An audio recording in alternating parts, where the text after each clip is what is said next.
अनाथांना स्वनाथ करण्याचे काम करते स्वनाथ फाउंडेशन, मंत्री अदिती तटकरे, मुंबई। अनाथांना स्वनाथ करण्याचे काम स्वनाथ फाउंडेशन करते, अशा शब्दात महिला व बालकल्याण मंत्री ना. अदिती तटकरे यांनी संस्थेचे कौतुक केले। 2 दिवसीय दत्तक संगोपन कार्यशाळेला संबोधित करताना मंत्री तटकरे बोलत होत्या। स्वनाथ फाउंडेशनने कमी कालावधीत अनाथ बालकांसाठी उल्लेखनीय काम केले आहे। शासनाकडून या कामासाठी सहकार्य करण्यात येत असून शासन आणि स्वनाथ फाउंडेशन यांच्यात सामंजस्य करार करण्यात आला आहे। समाजात काम करण्यासाठी अशा पद्धतीने काम करणाऱ्या संस्थांनी पुढे येण्याची आवश्यकता आहे।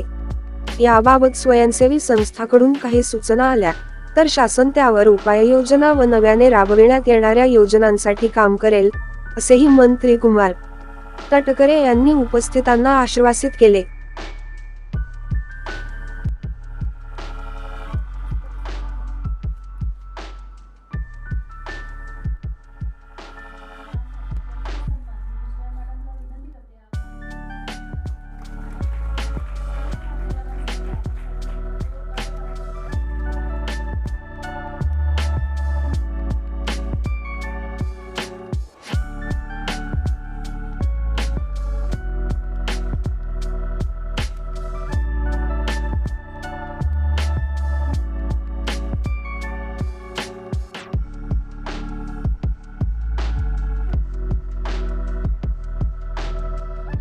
फाउंडेशन की तरफ से आज जो ये 2 दिन का एक इंटरैक्शन सेशन जो आयोजित किया गया है एंड उसके इनॉग्रेशन सेरेमनी में डॉक्टर श्रेया जी ने आज हमें सबको यहाँ पर इनवाइट किया है।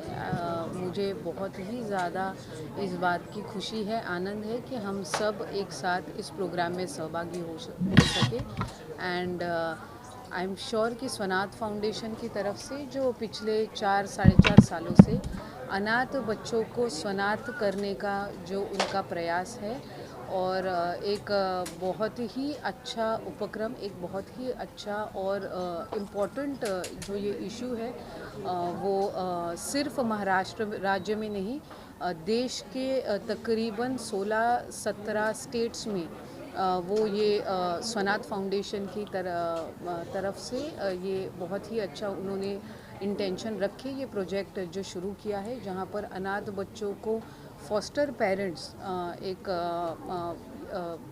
उनको उपलब्ध करके ज़्यादा से ज़्यादा कैसे इन बच्चों को अपना खुद का घर, गवर्नमेंट जो है या गवर्नमेंट स्कीम्स जो है उनकी तरफ से हम जो देते हैं वो एक इंस्टीट्यूशनल उनके लिए प्रोविज़न रहता है, बट एक घर उपलब्ध होना ये हर अनाथ बच्चे का अधिकार है और उस ओर से और उस पूरी उनको ये सुविधा उपलब्ध हो, इसलिए स्वनाथ फाउंडेशन ये काम कर रहा है और इस बात की हमें खुशी है कि हम सब इस प्रोग्राम में सहभागी हो सके। I think government of Maharashtra की तरफ से श्रेया जी ने पहले ही पिछले 4-4.5 सालों में गवर्नमेंट के जो वेरियस स्कीम्स हैं वो अनाथों तक पहुँचे। ये जो डिप्राइव्ड हम बोलेंगे मतलब जो गवर्नमेंट इंस्टीट्यूशंस में ये बच्चे रहते हैं 18 साल तक, उसके बाद इन बच्चों को कहीं ये फील ना हो कि अब तो हम गवर्नमेंट इंस्टीट्यूशन से निकल गए, अब आगे क्या।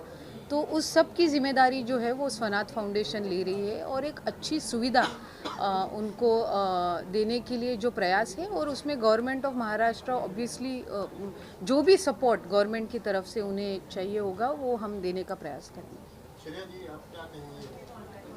आज बहुत बड़ी उपलब्धि है कि आज हमारे साथ सम्माननीय अदिति जी तटकरे जी हमारे साथ है और ये बहुत बड़ी स्वनाथ फाउंडेशन के लिए मैं उपलब्धि मानती हूँ, क्योंकि हम इसके पीछे तो यानी ऐसे पार्श्वभूमि बताना चाहूँगी तो 20 साल की पार्श्वभूमि रहेगी, जहाँ पर एडॉप्शन और अलग अलग माध्यम से बच्चे जो है जिनको केयर एंड प्रोटेक्शन की ज़रूरत है, अनाथ बच्चे हैं, इनको संस्था का आधार तो दिया जाता है, लेकिन यहाँ पे फैमिली बेस्ड सर्विस जो हमारे देश का बहुत बड़ा आधार है, जो मजबूत आधार जिस ये व्यवस्था ही हमारे देश की कमाल की है, जहाँ पर फैमिली करके हम सब रहते हैं, लेकिन यहाँ पे अनाथ बच्चों का वो विषय थोड़ा सा बाजू में था। हमारे देश का हिस्सा होने के बावजूद भी थोड़ा सा वो अछूता रहा और इंस्टीट्यूशनलाइजेशन ये बच्चों का आधार बन गया।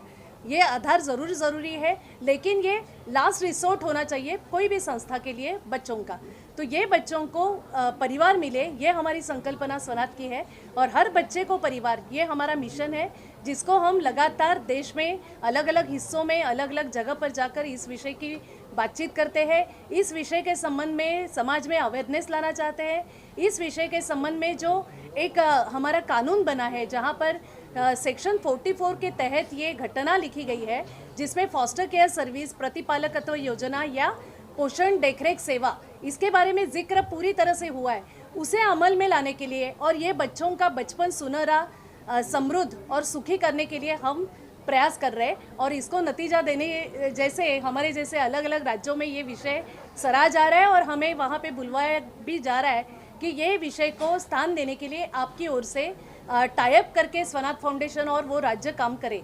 यहाँ पे भी हमने MOU साइन किया है महाराष्ट्र गवर्नमेंट के साथ। इस फरवरी में हमारा MOU साइन हुआ, जहाँ पर ये विषय को अमल में लाने के लिए हम मदद करना चाह रहे गवर्नमेंट को। अभी आदिति जी आपके सभी के सामने हैं, आदिति जी ने बहुत हमारे विषय को सपोर्ट देना चाह रही है वो, तो आगे जाके हम यही तय कर रहे हैं। आज हमारा 2 दिन की कार्यशाला का आरंभ हम यहाँ से कर रहे हैं। 2 दिन का ट्रेनिंग प्रोग्राम रहेगा, जहाँ पर हम संयोजकों की निर्मित कर रहे हैं। संयोजक ऐसे रहेंगे जो जिला शाह हमारा कोऑर्डिनेशन और कम्युनिकेशन, जो गवर्नमेंट के जो सिस्टम बनी है उन अधिकारियों से उनका कम्युनिकेशन रहेगा, और कोऑर्डिनेशन करते हुए प्रतिपालकत्व योजना को स्थान देने के लिए हम प्रयास करेंगे। और हमें एकदम विश्वास इस विषय का है कि इस विषय को हम राज्य में पूरी तरह से निभाने और बच्चों को परिवार दिलवाने के लिए इसको बहुत अच्छा एक सोच हम बनाएंगे और पहल बनाएंगे। Thank you. सेक्शन 44 के अंतर्गत आता है। इसी चीज़ के लिए एक महत्वपूर्ण सूचना ये देना चाहूँगा। पिछले वर्ष सितंबर में माननीय केंद्रीय मंत्री श्रीमती स्मृति ईरानी जी ने इसके ऊपर एक बड़ा निर्णय लिया, जिसके तहत अगर 2 वर्ष तक कोई माता पिता फोस्टर केयर में अगर बच्चे को संभालता है तो उसे वो लीगली अडॉप्ट कर सकता है, और इसकी पूरी जो सहमत ताकत दी गई है डिस्ट्रिक्ट कलेक्टर के हाथ में दी है। तो इस विषय को अगर हम लॉन्ग टर्म में इसको परमानेंट प्लेसमेंट का भी रूप में देखा जा सकता है। एजुकेशन सोसाइटी ने ये तय किया हुआ है कि भाई 2 बच्चे, 2 गर्ल चाइल्ड, फीमेल चाइल्ड को जो है यहाँ पर 18 वर्ष के बाद में जो फॉस्टर घरों से या अनाथालयों से जो आ रहे हैं बच्चे, उनको यहाँ पर हम अडॉप्ट करेंगे मतलब उनके रहने की, उनकी पढ़ाई की पूरी व्यवस्था 3 साल तक, जब तक वो पढ़ाई पूरी नहीं कर लेते हैं, जो भी वो कोर्स लेंगे वो संस्था उनके लिए करेगी। यस, ये तय हो चुका है पहले ही, और हम इसमें और बढ़ोतरी करने की कोशिश करेंगे जैसे जैसे संसाधन और सुविधाएं उपलब्ध रहेंगी वैसे। तो मैं डॉक्टर भी हूँ, तो डॉक्टर होने के नाते बहुत बार देख रहा हूँ कि ये जो वर्ग है हमारे समाज का, उसको काफ़ी वाकई परेशानी में है। अगर ऐसे में ये फॉस्टर केयर, ये जो जिसने बताया कि कृष्ण भगवान को यशोदा माता ने फॉस्टर केयर ही किया था, तो अगर फॉस्टर केयर का ये हो जाता है तो बहुत अच्छा है। जितने परिवार आगे आएंगे, हम हमारे पेरेंट्स में इसकी जानकारी देंगे, क्योंकि बहुत से पेरेंट्स हैं जिनको बच्चे नहीं हुए हैं और वो अपनी ट्रीटमेंट कराते रहते हैं यहाँ वहाँ, तो उनको ये जानकारी बताएंगे। और हमारी ये भी जो अभी इन्होंने जो अनाउंस किया कि भाई उसके बाद में उनको अडॉप्ट भी करने का अगर उनको डिस्ट्रिक्ट मजिस्ट्रेट दे देते हैं, तो ये बहुत बड़ा अच्छा काम हो जाएगा। मेरे ख्याल से हम लोग संस्था की तरफ से तो हम लोग पूरा इसको प्रमोट करने वाले हैं, in the parents, in the staff and in the students also. हमारे 25,000 बच्चे हैं, उतने 25,000 फैमिलीज़ हैं, सब तरफ ये संदेश जाएगा बराबर से। उनको याद करो तो वो भी ऐसे ही थे, उनको पेरेंट्स जो थे बाहर के थे, उनके तो पेरेंट्स जेल में थे, तो हमारे को तो वो संस्कार है, हम लोग करेंगे, अच्छी तरह से करेंगे, संस्था भी करेगी। यस सर कह रहे हैं ईश्वरीय कार्य है, इसमें हमारा पूरा सहयोग रहेगा, no doubt about it. Me Swanath फाउंडेशनचं advisory कमिटीवरती आहे आणि भारतामध्ये एकंदरच जे अनाथ मुलं आहेत त्यांना स्वनाथ या संकल्पनेकडे, म्हणजे त्यांच्या माध्यमातून त्यांच्या हितांचं संरक्षण करून त्यांना एक चांगलं नागरिक, उत्तम नागरिक घडवण्याचं कार्य स्वनाथ फाउंडेशन करत आहे। या स्वनाथ फाउंडेशनचं मुख्य प्रिन्सिपल असं आहे, मुख्य तत्व असं आहे की अनाथ असलेल्या मुलाला, ज्याला आईवडील नाही, ज्याला पालक नाही, त्यांना एक चांगलं उत्तम कुटुंब मिळवून द्यायचं। आणि उत्तम कुटुंब कशाला, तर त्याला आईवडील आणि कुटुंबाच्या माध्यमातून त्याच्या हितांचं रक्षण करायचं आणि त्याला एकंदरच अशा वातावरणात त्याला वाढवायचं की ज्याला खरं नैसर्गिक वातावरण मिळेल आणि त्याचा विकास होईल. हे ज्या स्वनाथ फाउंडेशनचं आम्ही एक पाईक म्हणून काम करतो आहे, त्याकरता मला खूप मजा वाटते, आनंद वाटतं काम करताना. आणि हे एक खूप चांगलं कार्य आहे, राष्ट्रविकासाचं कार्य आहे असं मला वाटतं. प्रतिपालकत्व फॉस्टर केअरची ही जी चळवळ सुरू झालेली आहे गेल्या 4.5 वर्षांपासून, ही मुलांच्या म्हणजे आम्ही जे म्हणतो in the interest of the child, आपल्या महाराष्ट्राचा जर विचार केला तर असंख्य मुलं जी अशी आहेत जी घरापासून लांब आहेत, जी संस्थांमध्ये वाढतात.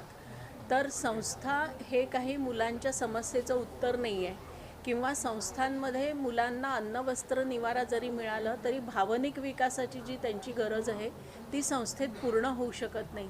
आणि एकीकडे आपण चाइल्ड राईट्सचा विचार जेव्हा करतो तेव्हा आपण कुटुंब हा मुलांचा अधिकार मानतो, तर कुठलंही मूल कुटुंबापासून वंचित राहू नये हा विचार ह्या प्रतिपालकत्व किंवा ज्याला आपण फॉस्टर केअर म्हणतो ह्या योजनेत गव्हर्नमेंटच्या आहे.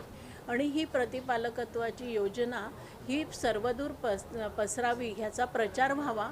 आणि जी मुलं की जी अडॉप्शनमध्ये पण जाऊ शकत नाहीत, अशी 6 ते 18 वर्ष वयोगटाच्या मुलांसाठी ही प्रतिपालकत्वाची योजना आहे. आणि ह्या सगळ्या मुलांना कुटुंबात म्हणजे फॉस्टर पेरेंट्स मिळावे ही आमची ह्या चळवळीचा उद्देश आहे. कारण कुटुंबात जे मुलांना एक सुरक्षित वातावरण मिळतं, त्या सुरक्षित वातावरणाची आणि भावनिक विकासासाठी ज्या गरजा असतात त्या फक्त आणि फक्त कुटुंबात पूर्ण होतात. आणि त्याच्यासाठी ही चळवळ आहे. ॲडव्हायझरी कमिटी म्हणून मी काम करते. मी वृषाली देशपांडे नागपूरची आहे. आणि ह्या चळवळीशी म्हणजे एकूणच चाइल्ड राईट्स चळवळीशी गेली 30 वर्ष जोडलेली आहे. आणि ते काम असं वाटतं तरीही अजून संपतच नाही आहे. तर मुलांसाठी करण्यासारखं खूप आहे. समाजातल्या प्रत्येक नागरिकांनी सगळ्या मुलांच्या प्रती संवेदनशील राहावं एवढीच माझी नम्र विनंती किंवा प्रार्थना. मी एक शिशु आधार फॉर द चाइल्ड नावाची संस्था आहे, त्याच्याबरोबर गेले 30-35 वर्ष काम करते. आमचं कामच स्वनाथशी कसं जोडलेलं ते सांगते की आमचं देखील काम हेच आहे की मुलं संस्थेमध्ये जाता कामा नयेत आणि जितकी शक्य तितकी कुटुंबामध्येच ती राहिली पाहिजेत. मग ते कुटुंब एखाद्या वेळेस स्वतःचं असू शकेल, ते पण सक्षम करता आलं पाहिजे. आणि स्वतःचं जर नसेल म्हणून मग त्याला पर्याय संस्था, हे काही बरोबर नाही. आणि त्यासाठी त्याला पर्यायी कुटुंबांमध्ये खूप तुम्हाला विचार करता येईल की स्वतःचे नातेवाईक असतात, आजी आजोबा असतात, किंवा जे खरोखरच ज्यांची मुलं मोठी झालेली आहेत किंवा ज्यांना मुलं नाही आहेत किंवा मुलं होऊन गेलेली आहेत, अशी कितीतरी कुटुंब आहेत की ज्यांना मुलं सांभाळण्याची इच्छा असते पण त्यांना माहिती नसतं. कारण एकदा मूल संस्थेत आत गेलं की त्याचा समाजाशी संपर्कच तुटतो. आणि समाजाचं एकंदर असं आपण जर बघितलं, जेव्हा एखादे आई वडील जातात, करोनाने बरेच ठिकाणी असं झालं, आजी आजोबा येतात, संस्थेत ठेवा हो, सुरक्षित राहील, शिकेल चांगलं असं त्यांना वाटत असतं. त्यांना ते वास्तवच माहिती नाही आहे की संस्थेमध्ये मूल शिकत असेल, राहत असेल, पण सुरक्षितता आहे का? तुम्ही जर बातम्या वाचल्या असतील तर कितीतरी शारीरिक शोषण, लैंगिक शोषण मुलांचं होतं. आणि ह्या सगळ्या गोष्टी छुप्या राहतात समाजापासून, कारण संस्था हे स्वतःचं एक आयलंड म्हणून राहतात.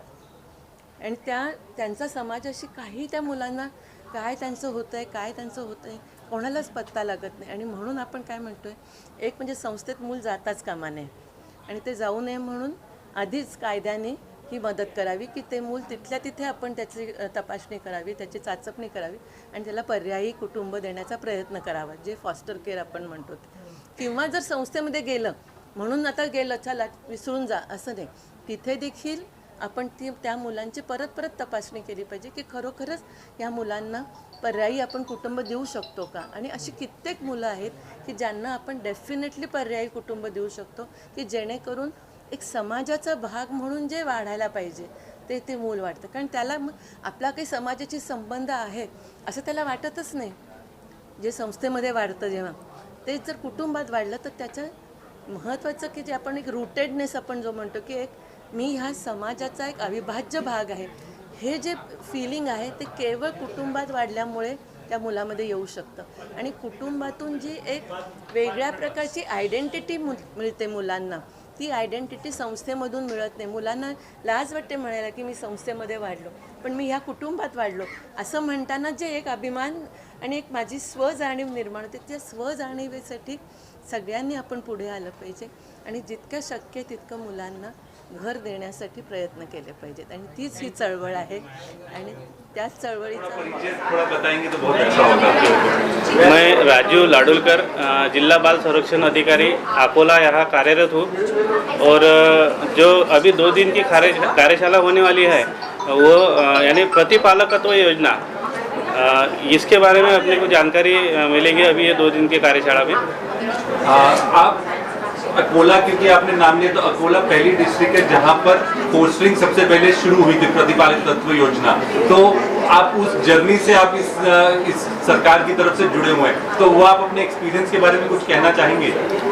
अकोला जिला में जो पहली बार हमने प्रतिपालकत्व योजना शुरू की है, तो हमने स्टार्ट में एक यानी ऐसा प्रोजेक्ट किया था कि जो अकोला के व्यापारी वर्ग है वो व्यापारी वर्ग के जो लोग व्यापारी वर्ग की मीटिंग ली थी और वो मीटिंग में हमने जो प्रतिपालकत्व योजना है वो सबको बताई थी कि ये प्रतिपालकत्व योजना जो है ये बालगृह में के यानी जो CNCP child need care and protection जो के बच्चे जो रहते हैं वो बच्चे और 6 से 18 साल तक के बच्चे उनको हम प्रतिपालकत्व के लिए दे सकते हैं फैमिली में।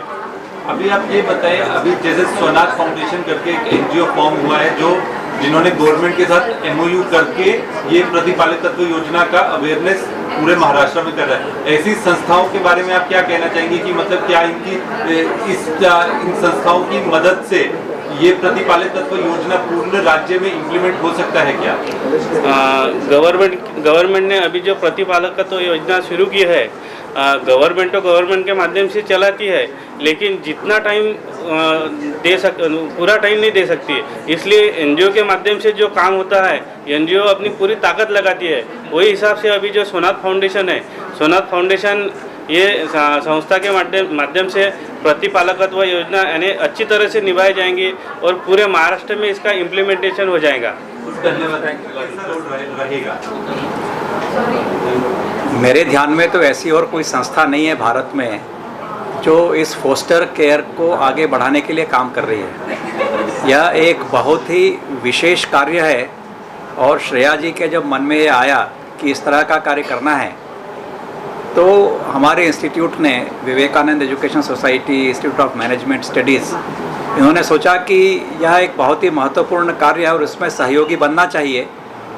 तो श्रेया जी के साथ में मिलकर के, स्वनाथ फाउंडेशन के साथ मिलकर के हमारा मैनेजमेंट इंस्टीट्यूट भी यह काम कर रहा है और हमारी CSR एक्टिविटी के रूप में इसको हम सबसे अधिक प्राथमिकता देते हैं, क्योंकि यदि 140 करोड़ देश की जनसंख्या में 2 करोड़ अनाथ बच्चे हैं जिनके कोई माता पिता देखभाल करने वाले नहीं हैं, यदि उनको हम माता पिता दे पाए, उनको हम भावनात्मक जोड़ कर पाए, तो इससे बड़ा और क्या काम हो सकता है। तो इसी बात को लेकर के हमने यह कार्य प्रारंभ किया है।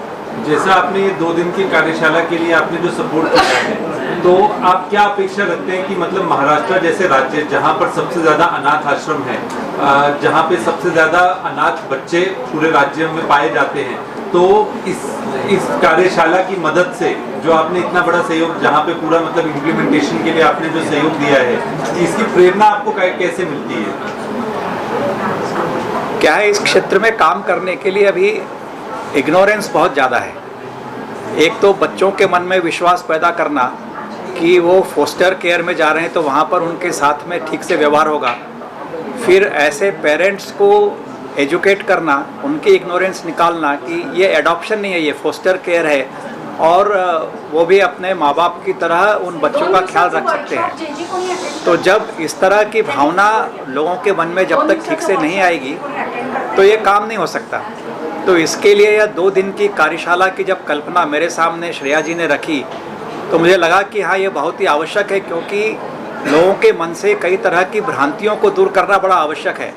तो जब ये हर एक जिला से संयोजक यहाँ पर आए हैं और 2 दिन में उन सब की अच्छे से ट्रेनिंग दी जाएगी, उनको ये बताया जाएगा कि उनके लिए क्या टॉकिंग पॉइंट्स है और किस तरह से उन्हें काम करना है, तो वो ऐसे माता पिता जो कि फोस्टर केयर लेना चाहते हैं और ऐसे बच्चे जो फोस्टर केयर में जाएंगे, उन सभी को किस तरह से बात करना, उनको प्रेरित करना और उनको इस दिशा में सही ढंग से कोई भी समस्या है उसको दूर करना, तो ये ट्रेनिंग की बड़ी आवश्यकता है। हमारा मैनेजमेंट इंस्टीट्यूट है, यहाँ पर क्लासरूम्स हैं, तो हमने कहा कि क्यों ना हम इसमें हाथ मिलाएं उनसे और यह क्लासरूम उनको अवेलेबल करके दें और सारी सुविधाएं उपलब्ध कराएं ताकि एक अच्छे लेवल की ट्रेनिंग फैसिलिटी उनको यहाँ पर मिले।